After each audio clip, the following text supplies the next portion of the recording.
Infidelity in prehistoric times. Did humans cheat in the past? In reality, among ancient tribes, and even in indigenous communities today, promiscuous sex was part of everyday life. Why? Because it was a mandatory rule. In the past, we lived in shifting, nomadic, hunter-gatherer tribes. These societies had very small populations, usually no more than 150 people. In closely bonded groups like these, the obligation to share food, shelter, and responsibility for raising children was a vital factor in the survival of the whole group. Sex was also considered communal, and both men and women had intercourse with anyone they liked. In other words, this was a polyandrous and polygynous mating system, and it was an effective method for helping people relax, socialize, and feel happy. In some tribes in Africa today, the responsibility of raising children is shared among many men, even at the moment of conception. For example, the Aceh tribe believes that there are 4 types of fathers in every child: the one who puts it in, the one who stirs it up, the one who pulls it out, and the one who provides the essence for the child. Therefore, Aceh women are encouraged to have sex and collect semen from many young men. Effects. First, in such a community, every man tends to care for and nurture every child, so the burden is shared evenly across the group. As a result, food and other benefits are also distributed evenly, increasing the survival chances of every child born.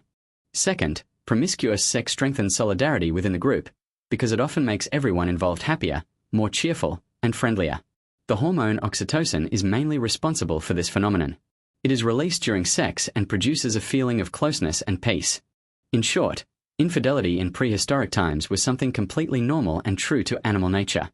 It happened very naturally, and no one condemned or judged it at all. Infidelity during the agricultural revolution. Why do we no longer maintain the polyandrous and polygynous system of prehistoric times? It is because of the agricultural revolution, around 10,000 BC. People believe agriculture was a great leap forward for humankind, but many scientists today believe it was the worst disaster. The agricultural revolution meant that we began planting crops, domesticating animals, and settling in one place. It negatively affected sexual and social habits. Agriculture created vices such as possessiveness, jealousy, and greed. Because farming created conditions for humans to live in permanent settlements and increase wealth, instead of migrating as in prehistoric times, the concept of property ownership was born. For the first time in history, the division between rich and poor appeared, and social problems such as hunger, class, and war emerged. Consequences. When human greed was activated, it gradually spun out of control. From ordinary possession, it shifted into possessing sexual relationships and family relationships. From there, the status of women suffered major consequences. When men took charge of all farm work, women's skills such as gathering became redundant, and women's roles gradually became limited to taking care of children. Because of that, they were undervalued. For the newly rich, they needed to know for sure who their children were so they could pass down their property after death. The only way to guarantee this was to force wives to be faithful. Wealthy and powerful men used legal institutions such as marriage to control women. If women were found cheating, they would be dragged out for public ridicule, beaten, or killed. In short, it was men's greed that led to women being privatized like an object, while men could freely cheat with others. Men could love and marry many wives. The more money and power they had, the more wives they could marry. For example, in the Inca kingdom, in 1532, people even issued a law regulating the maximum number of concubines each individual in the administrative apparatus could have. A provincial governor could have 20, while a village chief could have 8. Unlike prehistoric times with a polyandrous and polygynous system, from this period onward it degenerated into a monogamous and polygynous system.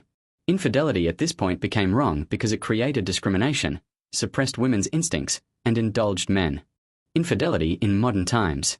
So where did modern society today get its support for monogamous marriage? The birth of Romanticism, around 1780 to 1830, was the first catalyst that helped transform the many-wife marriage system into a one-wife and one-husband system. Romanticism is a view of ideal love, of intense emotions and deep soul connection between two people. For example, love at first sight, destiny and fate, eternal love, and sacrifice for each other. It glorifies love as something that belongs to only two unique people and opposes the idea of infidelity at that time, spreading the belief that infidelity is evil and the horror of every family. At that time, Romanticism quickly spread across Europe and the United States thanks to the works of artists, writers, and others. Typical names include Johann Wolfgang von Goethe, Gustave Flaubert, Lord Gordon Byron, and so on. Their literary works became extremely famous for many years. Gradually, society began to be influenced, and began rejecting and condemning the acts of infidelity committed by the ruling class. Alongside it, the development of industrial society brought gender equality, increased women's rights, medical development, such as awareness that having sex with many people leads to sexually transmitted diseases, and economic concerns, such as marrying many people means not having enough finances to care for children. All of this made society stricter and led to the enactment of laws banning infidelity. The dark side of Romanticism. Although Romanticism is good, it also has an unavoidable dark side. It is conquering the whole world, and almost everyone is a victim of it, especially dreamy girls. The prejudices can be listed as follows. Korean movies, Hollywood, love stories, poetry, and literature have strengthened our belief that love is only between two people, holding hands for life and giving everything to each other. It brainwashes us into believing that sex must go together with love. It tightly binds love and sex into one, meaning that love must have desire, must have an emotional climax between two people. It brainwashes us into believing that true love means loving every side of that person. True love means accepting everything about them. They will understand us even when we do not need to say anything to them. In short, Romanticism is a disaster for love, because it confines human beings to the one wife and one husband system. It makes us deluded and lost in illusion. That is completely contrary to human instinct, as mentioned at the beginning. Most dissatisfaction also comes from here. The consequence is that both men and women become repressed, restrained inside a one-on-one relationship, while they should have been allowed to live according to their own natural mechanism. In addition, in medicine, this kind of repression also causes a decrease in testosterone, leading to many dangerous diseases. Realistic love. So what happens if we remove Romanticism from our heads and return to the true nature of love? The answer will be this. A pure love will follow pure emotion. When love exists, stay. When love is gone, leave. That is all. No binding, no responsibility, nothing. Love has nothing to do with sex. This must be clearly separated. First, in reality, our ancestors evolved to go to bed with anyone they liked, to spread their seed among many different partners. Therefore, sexual desire toward many people is normal and needs to be practiced regularly. Second, we cannot have sexual desire forever for one person. That means at some point, we will lose desire for our lover or wife and will tend to desire and have sex with a third person. Third, as for love, we can love someone deeply for the rest of our lives, but we do not necessarily have to have sexual desire for that person. Having it or not is fine, but it will not last forever. That love is sympathy, appreciation, and understanding like soulmates. That is all. In short, we can make love with people we do not love, and we can love someone without needing to make love with them.